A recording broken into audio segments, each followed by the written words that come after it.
Alfa 2000 Soluciones Informáticas, empresa líder en software para comercio exterior, presenta la firma digital para firmar todo tipo de documentación de una forma práctica y segura. Software a medida para todo tipo de operaciones. Comuníquese al 6632-4140 www.alfa2000.com.ar.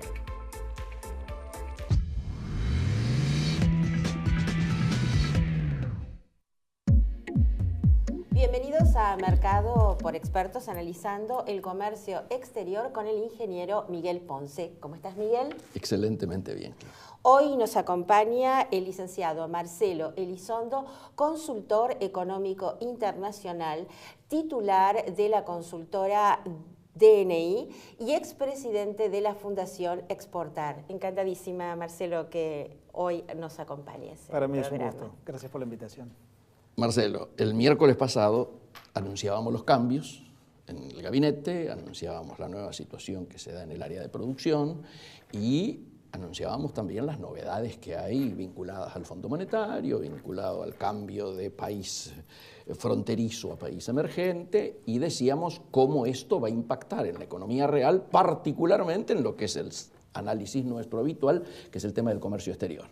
Hoy queríamos obviamente tenerte a vos y panorama libre. Contanos cómo estás viendo todo esto y sobre todo perspectivas hacia adelante. Yo creo que hay varias facetas simultáneas, no todas consistentes entre sí. Por un lado, claramente toda esta turbulencia que hemos vivido recientemente no es una ayuda.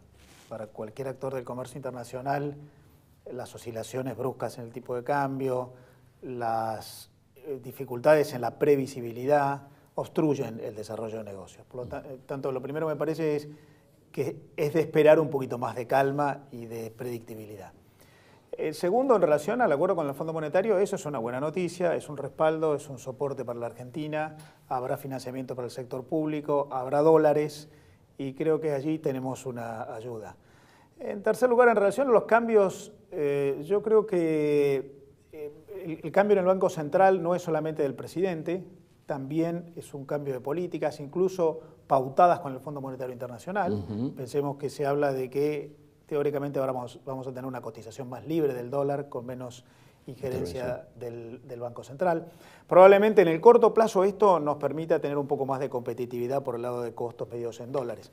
Ahora, en el mediano y largo plazo tenemos una economía muy inflacionaria, en la que los analistas están hablando de una inflación anual de alrededor del 30%, por lo que hay que ver cuánto aguanta esta competitividad y cuánto dura el tiempo en el que los costos alcanzan el ajuste nominal del dólar. Por lo que yo diría, sabemos algunas cosas, otras no.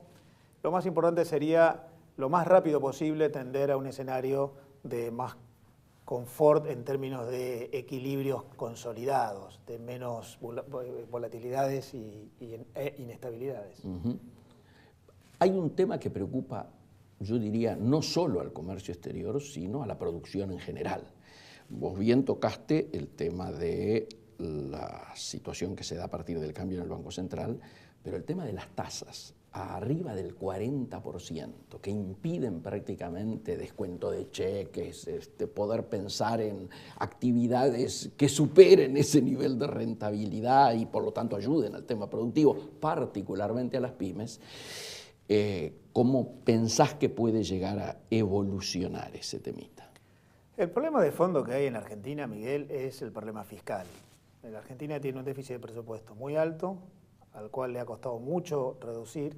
Quizás ahora con el acuerdo con el Fondo Monetario se prevé algún escenario de más ajuste, pero siempre hablando del gasto primario.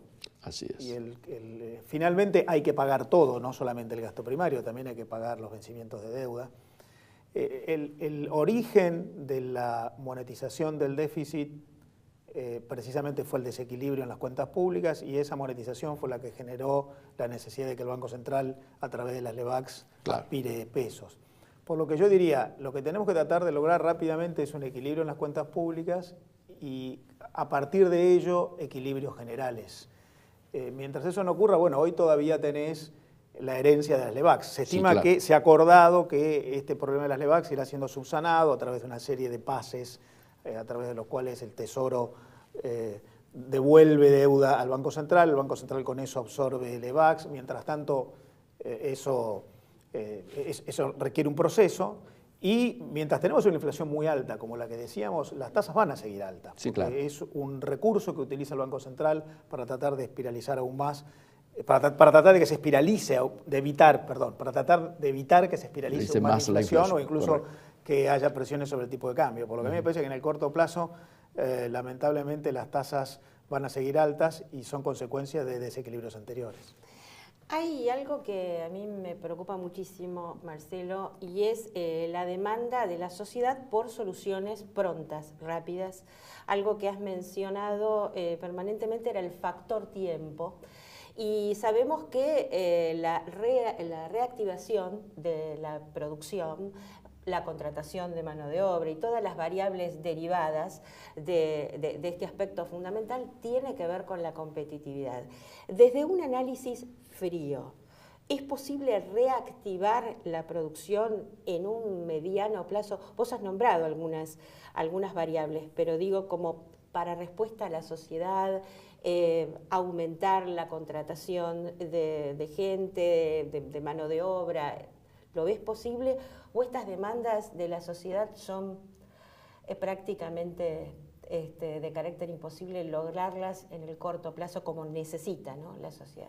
Lamentablemente el corto plazo es un momento de ajustes. En el corto plazo vamos a tener caída del Producto Bruto, vamos a tener alta tasa de interés todavía, aun cuando tenderá a ir reduciéndose, vamos a tener una inflación mucho más alta de la que estaba prevista, vamos a tener ciertas pujas dentro de la economía que como consecuencia de lo que hemos vivido en los últimos 60 días empiezan a ocurrir, renegociaciones salariales y mucho diferimiento de toma de decisiones por parte de los actores económicos. Por lo que creo 3, 4, 5, quizás 6 meses son momentos en los que no es de esperar que tengamos muy buenos resultados. El año que viene sí, yo me imagino que ya aterrizando sobre nuevos equilibrios, la Argentina puede recuperarse, incluso aspirando a que ya superemos un problema de este año que es la mala cosecha por razones climáticas. Brasil, ordenado políticamente, vuelve a crecer incluso más que este año y nos demande más productos. Y el ordenamiento de la inflación, la tasa de interés y las cuentas públicas permitan otra vez correr un poco el horizonte hacia adelante. Por lo que yo diría, corto plazo hay que tener paciencia. Sí. En mediano y largo plazo, bueno, podemos empezar a ver un poquito más de optimismo. Me parece muy interesante que un analista de carácter privado diga esto. Sí. Yo retomo lo que vos decías, Claudia. La preocupación que hemos tenido en todo el tiempo, llamémosle el periodo Cabrera, era cómo se ponía en marcha la agenda de la competitividad que objetivamente vino demorada. Posiblemente la única competitividad que logra al final de su gestión no es producto de acción directa, sino del proceso de la competitividad cambiaria. ¿Vos lo ves a Dante más vinculado, a Dante Sica, vinculado a políticas activas que pueda encarar todo lo que alguna vez denominamos agenda de competitividad imprescindible para, si es que además se empieza la gente a llenar la boca con la necesaria revolución exportadora? Dante Sica es una persona muy preparada, con mucha experiencia, con mucho conocimiento del sector privado, con mucho conocimiento de la agenda productiva, por lo que me parece que es una persona sumamente idónea y muy calificada. Ahora, no está solo en manos de él, porque el gobierno tiene una matriz de organización con muchos ministerios. Los temas productivos están en manos del Ministerio de Producción, en manos del Ministerio de Agroindustria, en manos del Ministerio de Energía, en manos de parte del Ministerio del Interior, que tiene a su cargo obras públicas. Y por supuesto, en manos del Ministerio de Hacienda y Finanzas. La macroeconomía es un componente muy importante de la competitividad. La competitividad es sistémica, tiene una enorme cantidad de factores que influyen en ella, por lo que me parece que estamos ante un nuevo muy buen funcionario, pero también ante la necesidad de ir ordenando varias cuestiones que están en simultáneo en proceso de corrección. En relación a esta revolución exportadora de la que hablas, bueno, la verdad es que falta corregir una buena cantidad de cosas y en esta materia sí hay que tener paciencia. Uno vuelve al mundo cuando trabaja en 3 planos: la agenda doméstica, competitividad sistémica; En frontera, cuando facilita, desburocratiza, agiliza, y fronteras afuera, cuando avanzan acuerdos tanto con estados a través de preferencias arancelarias como inserción de empresas en cadenas internacionales de valor. Todo ello requiere mérito, capacidad, pero también tiempo. Y trabajo. Mucho trabajo. Por supuesto. Estamos totalmente de acuerdo. Nos tenemos que despedir. Por supuesto. Y yo diría, primero, agradecerte, Marcelo. Segundo, vamos a estar monitoreando muy día a día lo que va ocurriendo y obviamente vamos a volver a molestarte. No es molestia para mí, es un gusto. Muchísimas gracias, Marcelo. Bueno, nos despedimos, Miguel, hasta nuestro próximo programa de Mercado por Expertos, como siempre, aquí por Metro. Muchísimas gracias.